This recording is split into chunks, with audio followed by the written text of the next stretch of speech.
What do car shows, collective genius conversations, and differentiation have to do with agency results? Well, on this episode of the Agent Leader Podcast, I interview Jim Welsh, who's a CFO of one of our partner agencies, to discuss those three things and much more. Enjoy the show.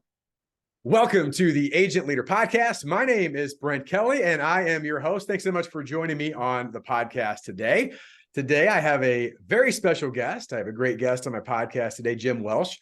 He'll be joining us all the way out from California, although you may be listening from California, so maybe it's not far from you at all.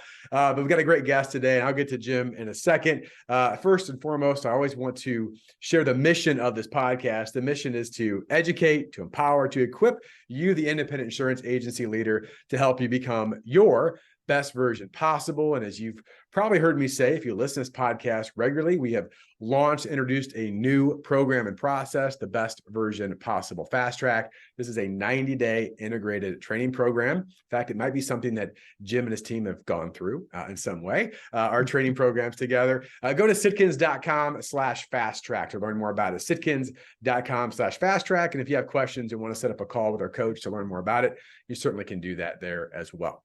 So with that, let's dive into the interview, because I do have a very special guest, Jim Welsh. As I mentioned, he is the Chief Financial Officer for Winton-Ireland, Strom Green, otherwise known as WIS&G, out in Turlock, California, in the beautiful Bay Area out there. And Jim's joining me very early on the Pacific time. So Jim, thank you for joining me on the Agent Leader Podcast. We're glad to have you.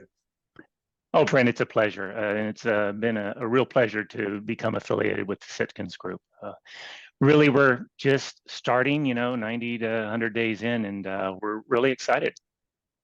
Yeah, part of this too, and I do believe it might be a bit self-serving, but you know what, Jim? It's my podcast, so why not? But listen, I say all that a bit tongue-in-cheek because we want to deliver value to agencies like yourself. But as we have introduced the fast track portion of this, which is the first 90 days of the training programs, you and your team have just gone through that. So, I'm always curious to learn about your agency, what you've done, of course, prior to Sitkins as well, but just some of the things that you're dealing with, the challenges and successes, and share that with the agency leadership listener out there. And I want to start off just so they get to know you and the agency better. I mentioned, obviously, you're out in California, but tell us more again, Jim, about your role, and then, of course, the agency holistically, as far as how you're broken up and how many people and what you focus on, all those good things. Mm-hmm. Sure. Yeah, I'm the Chief Financial Officer, and I did not grow up in the insurance industry. I've had a pretty varied career, one that I'm very thankful for. I spent a lot of time in large corporate environments, two Fortune 500 companies. One was publicly traded, still is, and a private held cooperative, and worked a lot in the sales area, just closely with them. And, we talked about, what we termed as go-to-market strategies, or, informed sales playbooks.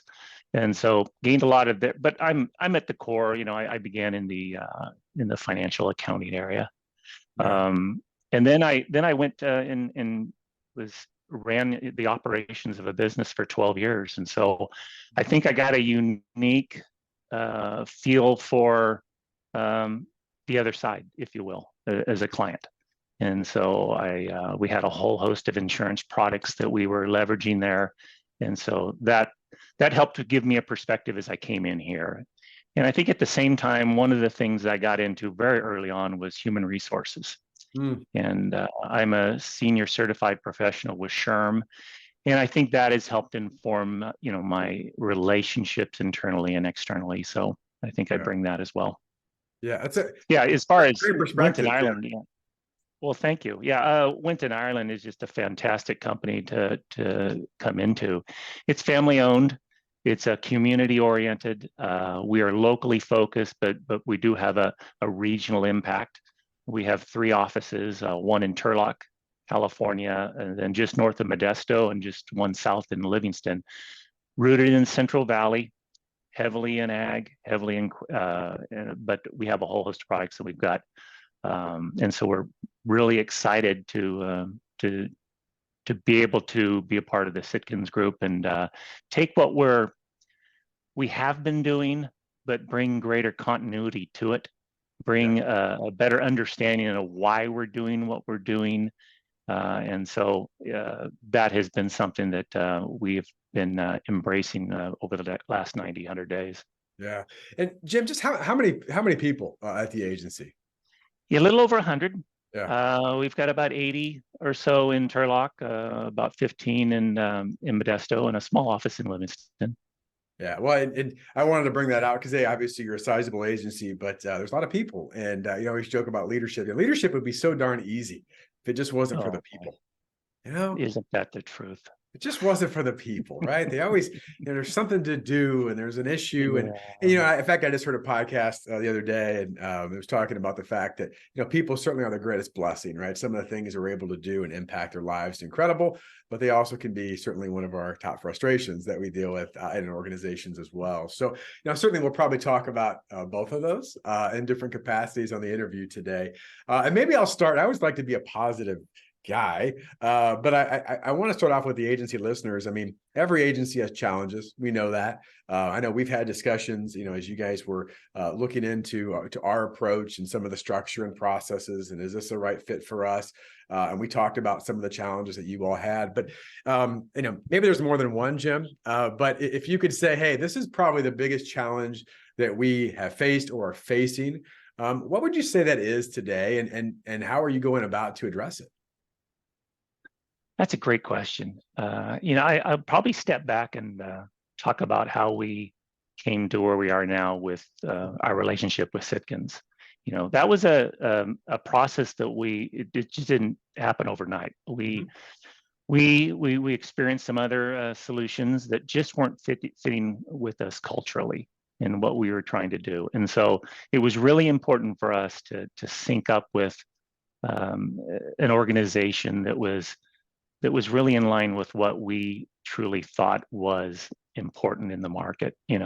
We are a unique insurance company offering unique solutions, and we know the businesses and the people that we deal with externally are unique as well. So one of the things we gravitated toward immediately was your focus on points of differentiation.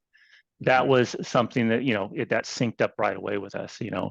We offer a unique product to unique people, and what truly are our points of differentiation. So we've been going through that process over the last number of weeks, and it's been revelatory. It really has, because we've understood what we're doing and why we're doing it. Yeah, it's we've had some conversations certainly, but the first thing you said, it's interesting about we're unique and we're different. I always joke, and I'm sure you may have heard this before, Jim, but the studies out there, they vary. I mean, some people say there's 36,000 independent insurance agencies. Some say there are 40,000 independent insurance agencies. Of course, it depends who you talk to. Here's the bottom line: there's a lot of them. And we say, like, the best part about being independent is you're independent. Hey, what do we want to do? How do we want to do it? Right. And I said the biggest challenge of being independent is that you're independent. What should we do? How should we do it? Right. So there's a lot of strategy around that. And I think, one of the things you guys have gravitated to pretty quickly was, the pods. And one thing that, I always talk with agency leaders and the producers about is that you may think your pods. And sometimes that's not even true. It's like, well, what are they? And they're a bit generic, and they think they're a differentiator, but they're not. They haven't gone deep enough. And so to me, there's a difference between knowing your pods and owning your points of differentiation, right? How do we communicate that? What are the questions that we need to ask? Where have we not explored this? And I think a big part of that is, and you guys are all doing a great job of this, is just taking some time to think about it. Yes. And have conversations about it and challenge each other about it. So again, to go a little deeper in the pods, and I know you're very early in this process, but what kind of things have you discovered maybe from some of those conversations initially about points of differentiation, and how do we do this better? I mean, what are some conversations maybe you've had in the agency, Jim? Yeah, the conversations themselves have been illuminating. It's because we'll have producers that are, have some clear and distinct and effective points of differentiation, but other producers may not know about them. They may not have been exposed to them. And so, this collaboration that we've had among the producers to not only get a master list, but to discuss them and understand, okay, and maybe in this particular industry this pod will be more effective, but in this one it won't. And so that effort in and of itself has been huge for us to go through it. Yeah, and this is for the audience, obviously, as a whole, listening to this. But as you said that, it reminded me of something I thought about. I don't think I've said this before, but often when you look at agencies, again, they come in different shapes and sizes, and a lot of times the smaller revenue agencies, however you want to define that, let's say, well, one of the biggest challenges is we don't have enough markets or enough people for these things, and there's some truth to that. But I think what you hit on, Jim, is really important. That some of the larger agencies, multiple people, one of their greatest advantages is one they don't take advantage of, which is collaboration. And even if you're a newer producer, well, I don't really have many pods yet, I'm not sure what they are. Borrow them from people in the agency and understand how they're doing things. Learn from that, adapt from that. Of course, they need to be your own.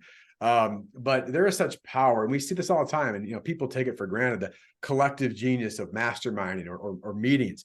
And so often, a lot of meetings come into are based around complain fest, or this isn't good, or this isn't good. But let's get together and really share ideas on how we can all get better when we leave this meeting. So I love the direction you're going there. I know that's some next steps you're all taking as you move forward as well. Maybe this is part of the success, maybe it's not, Jim. But one of the things, and this certainly can be pre-working with us, but what's one thing you guys do really, really well? Maybe this is a weird way to ask the question, and I didn't phrase this to you before, but what would be the WIS&G superpower, right? And you go, hey, this is something we're really good at. We've had success in this area, and gosh darn it, we're going to do more of it, and share what that is, and maybe we can learn something from it. I'm sure we will.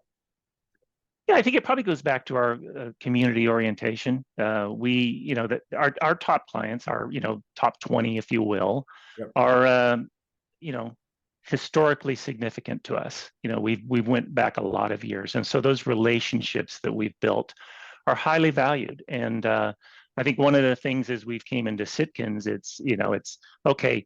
We don't want to rest on our laurels, if you will. That okay, we have this relationship. We don't want to ever take it for granted. And so while I think have done a highly effective job at keeping those relationships sound, it's what can we do to take it to the next level? How can we become a trusted advisor that would allow us to seek out more referrals and do that with confidence? And so I think it is leveraging what we're doing well, and then taking it to that logical next level. Yeah, that's fantastic. And those deep, long-lasting relationships are so impactful. I say this all the time: is this still a relationship business? We do our trainings, and everyone says yes.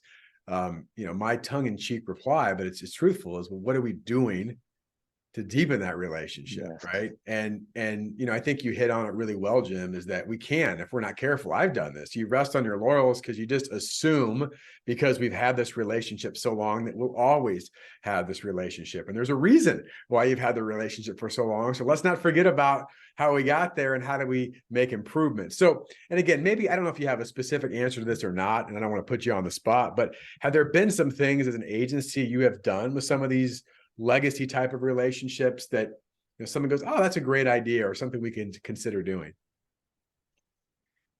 That is well, I tell you what, one of the, and I come back to the community orientation that we have and working locally. I think reaching out to them to help have them participate in novel and interesting activities. Yeah. A good case in point is we have a really successful, highly effective event that we just finished. It's called Cars and Coffee. And we invite the community out, and we have a wonderful car show that is put out there. And so we, interestingly enough, we have a number of clients that have classic cars. And so we ask them out, and it's just an event that they look forward to. We put a lot of effort into, and it's, again, it's using the word, it's unique, and it's fun, and it brings people together. That's a great idea. I love the fact that obviously there's a bit of a niche in what you do, but the community's involved. And what I love about those too is that whenever you get, I don't know if you invite some of your carriers, friends as well or whatever, yes. But there's that community, and guess what? It's like the central part of the community is your agency, and now they're all interacting and right? And again, it's one of those things, the deeper you go in that, the harder it is for someone to ever break that relationship. And you've earned the right, right, by doing those kind of things. And that sounds fun. You have to remind me of that next year. Maybe I'll come out and check it out. Oh, fantastic. And I would add that you had mentioned carriers. We do have a number of carriers that attend as well. So, and that just is kind of brings a holistic approach, from all kind of and so very helpful to us in the community, but we just enjoy it. Yeah, it's fun for me too, and just working with agencies all over the country that do some different community sponsored events or whatever they are, how they're very unique to their own culture and things they enjoy and part of the country. I mean, we've got bags tournaments on the East Coast and classic cars and music events with cowboy hats in Texas and you name it, right? But That's part right. of it is Exactly. just deepening those relationships. That's great. Well, I mentioned as we hopped on here, I may ask you a self-serving question, so here I go. And you've mentioned some things already, Jim, and I appreciate that. But obviously, you're relatively new with us, right? I mean, at this point, you've had most of your people go through our programs, and we have our sales program, Producer Fit, our sales leadership program, Coach the Coach, which you hopped on that call with us, Jim, and then the account manager fit.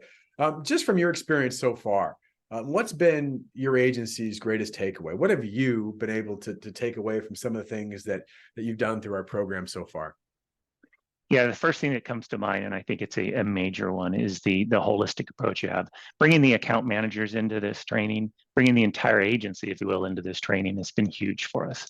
We were looking for something initially that would really have an impact on our producer group, but to take it to the next level and have the account managers, the service group involved, that's been huge for us. And we had the producers go through their 8 sessions.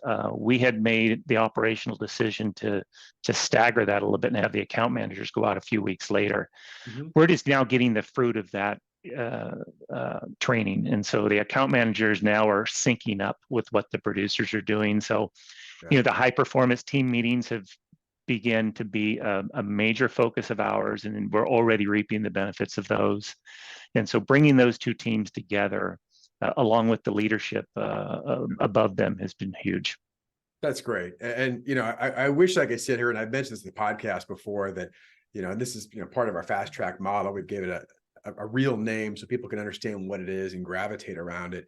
But I wish we could say, oh, we've thought this out for years and years. Obviously between COVID and the fact that we've just had conversations with people that are going, gosh, like you run this program and you run this program and they're all really good, but man, like if you could put these together. And so we really got intentional about that and make sure they certainly overlap. And we know there's obviously different conversations we're having with producers than we're having with the service professionals and we're having with the leaders. But whether it's, and I'm sure you've experienced this, Jim, in the agencies you've been part of, and you have a producer that goes out and gets training. It's not inherently a bad thing. But when they come back, what happens? How do we relay that to leadership and service? And so, part of this is to take pockets of agencies and say, listen, there's a holistic approach to this. And we talk about a culture of accountability. It's really hard to have a culture of accountability when there's no common language and culture. Absolutely.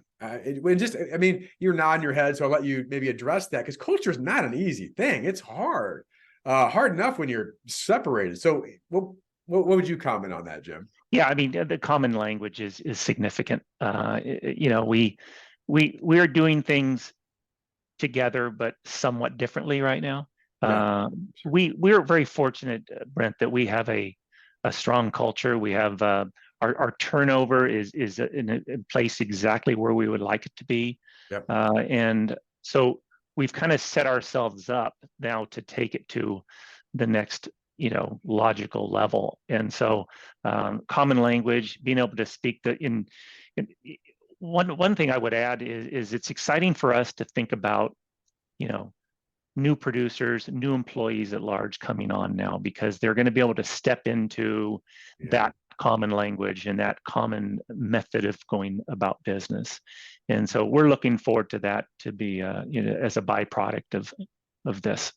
Yeah. And another little plug here, but it is important, how we have stuff set up too is exactly for that, is whether, producers and Jim, I'm sure we've talked about this, is they go through it. Even though we have it broken up over over several weeks, it's still a lot of information. So Yes. we have a lot of our producers, and part of our membership is just go back and do it again. Right. And we have a lot of agencies, their producers go through it 2-3 times, even in the first couple of years. It's not because it's, they just can't grasp it. It's just what's next. I want to understand this deeper.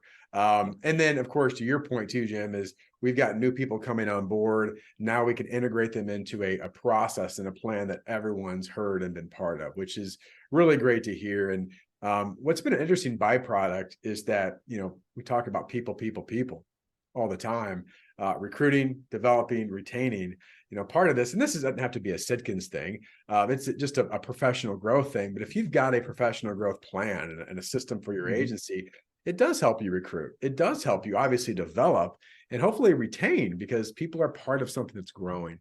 So I think that's an important point to make. All right, Jim, I have one final question. It's all about you. Okay. This is all for Jim. Are you ready for this one? Bring it on. All right. This is my favorite question to ask, because I love, there's no, any of these, there's no wrong answers. It's just your answer. All right. So I won't give you an age, but if the younger version of Jim Welsh, maybe you're just starting off in your career. Okay. So you're just starting off in this endeavor of business. And you ran into today's version of Jim, and that younger person looked at the older version, the current version of you, and said, Jim, I'm looking for one piece of advice right now. What would you tell the younger version of you? I would tell my younger version to take risk, to explore every opportunity that's out there, and just go for it, because there are just so many opportunities out there. We're in a fabulous industry here, helping a lot of people, but there are a lot of other industries doing the same thing in different ways, in different approaches. And so don't hold yourself back, seek out the education that you need to establish yourself, but get in there, roll up your sleeves, get the experience, and and the other thing I would say too is just, it's absolutely critical to seek out something that you enjoy, and don't get stuck, don't get static. And I think you'll look back, and go, yeah, I did everything I could to get where I am, and I'm content. Wow. That's fantastic. Thanks for sharing that. I love it. In fact, I heard a phrase years ago. I don't know who this came from. It said, no risk, no nothing. Is what somebody said. And obviously we live in the world of risk and insurance. And so you want to hopefully take calculated risk, but you're right. There's so many things that, and I know I've had this too. So as you said that, I kept thinking of like, in what areas have I gone, oh, well, maybe someday, or we'll get there. I don't want to. And then you do it and you go, why didn't I do that years ago? Yeah. Right. Why didn't I do that years ago? And, this is a bit cryptic, and you probably have heard this in one of our trainings at some point, but when I had someone that expressed to me the definition of hell on earth, of what that was, I shuddered. And I don't know if you remember this, but he said the definition of hell on earth is when you get to the last day of your life on this earth and you come face to face with the person that you could have become.